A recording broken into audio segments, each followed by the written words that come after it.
छत्तीसगढ़ सामान्य अध्ययन से संबंधित 10 प्रश्नों पर रोज हम डिस्कशन करते हैं, जो कि सीजीपीएससी और सीजी व्यापम के परीक्षाओं के लिए बहुत ज़्यादा इम्पॉर्टेंट हो सकता है। सीधे हम लोग क्वेश्चंस पर चलते हैं। तो आज का पहला क्वेश्चन है, निम्न कथनों पर विचार करिए कह रहा है। तो निम्न कथन दिया हुआ है। पहला कथन दिया हुआ है, सल्फी बस्तर अंचल के जनजातियों का लोकप्रिय पेय पदार्थ है। तो जो सल्फी है इसको बस्तर का बियर, बस्तर बियर के नाम से भी जाना जाता है। तो ये जो है ना बस्तर अंचल के जनजातियों का लोकप्रिय पेय पदार्थ है। तो पहला कथन सही है। दूसरा दिया है, पेज भोजन के साथ लिया जाने वाला पेय पदार्थ है।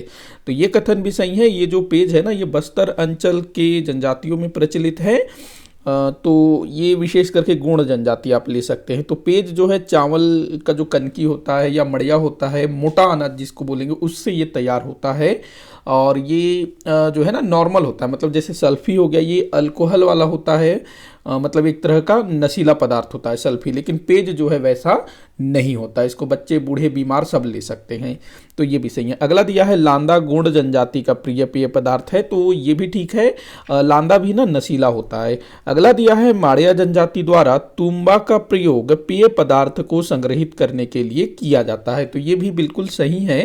तुंबा जो है ना, जो लौकी होता है ना, तुमा लौकी एक होता है जिसको तुमा कहते हैं देसी में, मतलब लोकल एरियाज में। ये ऐसा होता है, गोल मटका टाइप का होता है। ऐसा मटका मतलब जो सुराही होता है ना, कुछ उस टाइप का होता है ऐसा। तो इससे ये तैयार होता है तुंबा। तो इसका जो अंदर वाला भाग होता है उसको सुखा लिया जाता है, खोखला कर लिया जाता है। तो ये जो है ना एक तरह से जो बोतल होता है ना जिसमें हम पानी भर के रखते हैं, तो कुछ उस टाइप से बन जाता है। तो माड़िया जनजाति के लोग क्या करते हैं, इस तुंबा में अपना जो पेज हो गया, लांदा हो गया, सल्फी हो गया, पानी हो गया, जो भी जो लिक्विड चीज़ है ना, तरल पदार्थ, उसको कैरी करते हैं। तो यहाँ पर चारों कथन सही होंगे। तो 1, 2, 3, 4 सभी सही है। द आपका उत्तर होगा। अगला क्वेश्चन दिया हुआ है, छत्तीसगढ़ राज्य का वह नगर निगम कौन सा है जो देश का पहला नगर निगम बन गया जहां शहरी लोगों को वन भूमि अधिकार पत्र प्रदान किया गया। मतलब वन भूमि अधिकार पत्र, या इसको हम सीधा सीधा बोले वन भूमि पट्टा जारी किया गया। किस नगर निगम ने ऐसा किया, और ये भारत का पहला नगर निगम बना ऐसा करने वाला। तो यह है भाई जगदलपुर। जगदलपुर नगर निगम जो कि बस्तर जिले के अंतर्गत आता है और बस्तर जिले का जिला मुख्यालय है। दक्षिण छत्तीसगढ़ का सबसे बड़ा नगर है जगदलपुर।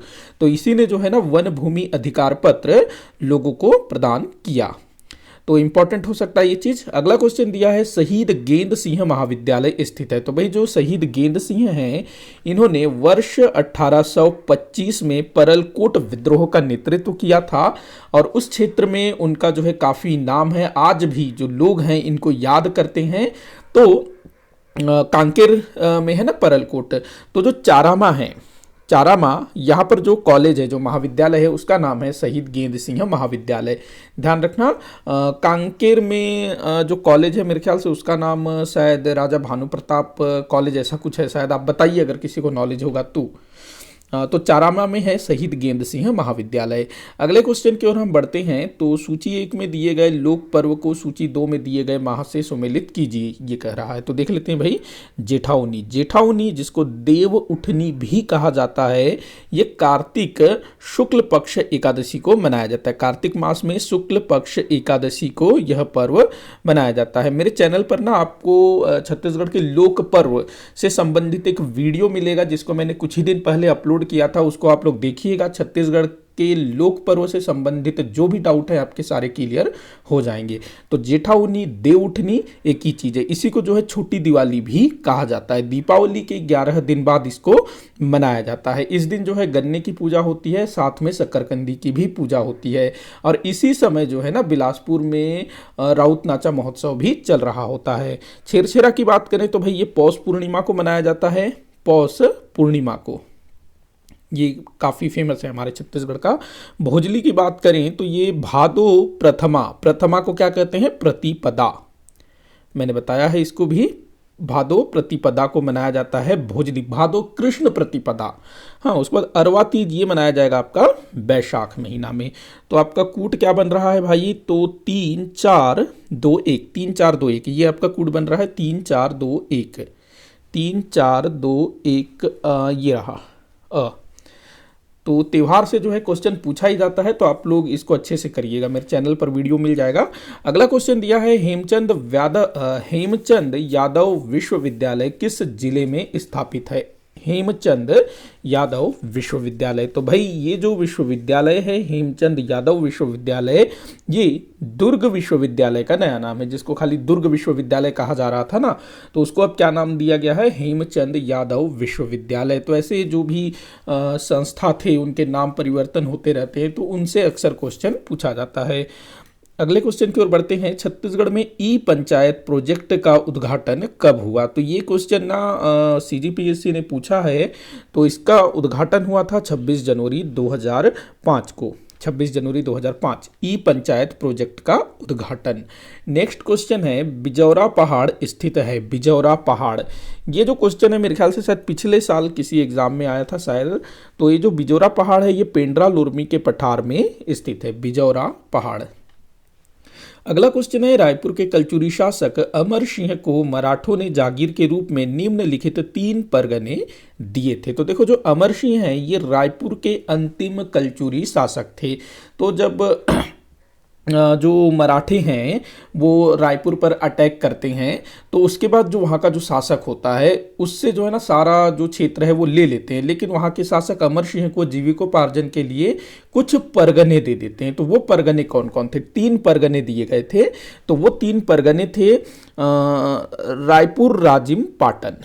रायपुर, राजिम और पाटन। तो ये जो परगने हैं उसके जीविकोपार्जन के लिए दिया गया था, हालांकि ये फ्री में नहीं दिया गया था, इसके बदले में उसको जो है ना कुछ पैसा जो है मराठों को देना होता था। अगला क्वेश्चन हम देखते हैं, नीचे 2 कथन दिए गए हैं। ये ना सीजीपीएससी ने पिछले साल पूछा था, एडीपीपीओ जो एग्जाम हुआ था ना, एडीपीओ, उसमें शायद ये आया था। थोड़ा सा मैंने इसको जो है चेंज कर दिया है, मतलब इस टाइप के क्वेश्चन आपको एडीपीओ और शायद एसीएफ में भी देखने को मिलेगा। तो देखते हैं इसको। तो देखिएगा, 2 कथन दिए गए हैं। तो पहला बोल रहा है ददरिया को खुशी के मौके पर गाया जाता है, तो ये बिल्कुल ठीक है। दूसरा कथन मैंने इसको चेंज कर दिया है, तो ददरिया केवल पुरुषों द्वारा गाया जाता है, तो ये जो कथन है ये गलत है। ददरिया जो है महिला और पुरुष दोनों ही मिलकर के गाती हैं, तो यहाँ कथन एक ही सही है। अब यहाँ देखिए ऑप्शन जो है इसको आपको ध्यान से पढ़ना है। तो पहला बोल रहा है दोनों कथन 1 एवं कथन 2 सही है, तो भाई ये तो आपका आंसर नहीं हो सकता। यहाँ बोल रहा है दोनों कथन 1 एवं कथन 2 सही नहीं है, तो ये भी आपका आंसर नहीं होगा। अगला दिया है कथन 1 सही है तथा कथन 2 गलत है, यही आपका उत्तर होगा। तो देखिएगा, पहला कथन सही है, दूसरा गलत है। अगला क्वेश्चन जो कि इस वीडियो का आखिरी क्वेश्चन होगा, बस्तर जिले में स्थित निम्न में से कौन सी गुफा कांगेर घाटी राष्ट्रीय उद्यान से बाहर स्थित है? तो देखिएगा, प्रश्न बड़ा अच्छा प्रश्न है। क्या बोल रहा है कि बस्तर जिला में जो कांगेर घाटी राष्ट्रीय उद्यान है, तो उसके अंदर कौन सी गुफा नहीं है? तो इनमें से जो 3 गुफाएं हैं वो कांगेर घाटी राष्ट्रीय उद्यान के अंतर्गत आती है, एक जो है कांगेर घाटी राष्ट्रीय उद्यान से बाहर स्थित है। बस्तर जो है उसमें काफी सारी गुफाएं हैं कांगेर घाटी राष्ट्रीय उद्यान के अंदर और कांगेर घाटी राष्ट्रीय उद्यान के बाहर भी।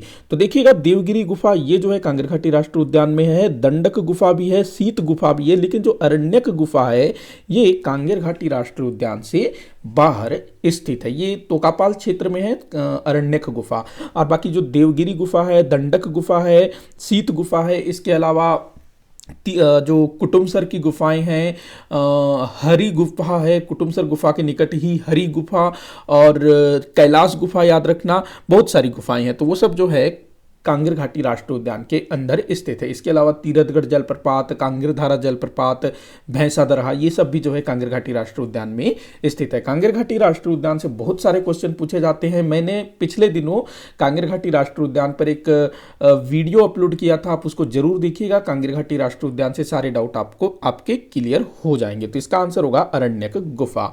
तो भाई इसी के साथ आज का ये वीडियो यहीं पर समाप्त होता है। आप लोग मुझे कमेंट करके बताइएगा कि आपसे कितने क्वेश्चन सॉल्व हुए। किसी भी क्वेश्चन में कोई भी डाउट हो आप जरूर बताइएगा। वीडियो को जितना हो सके उतना आप शेयर करिएगा, लाइक करिएगा, चैनल को सब्सक्राइब करिएगा। वीडियो को आखिर तक देखने के लिए बहुत बहुत धन्यवाद।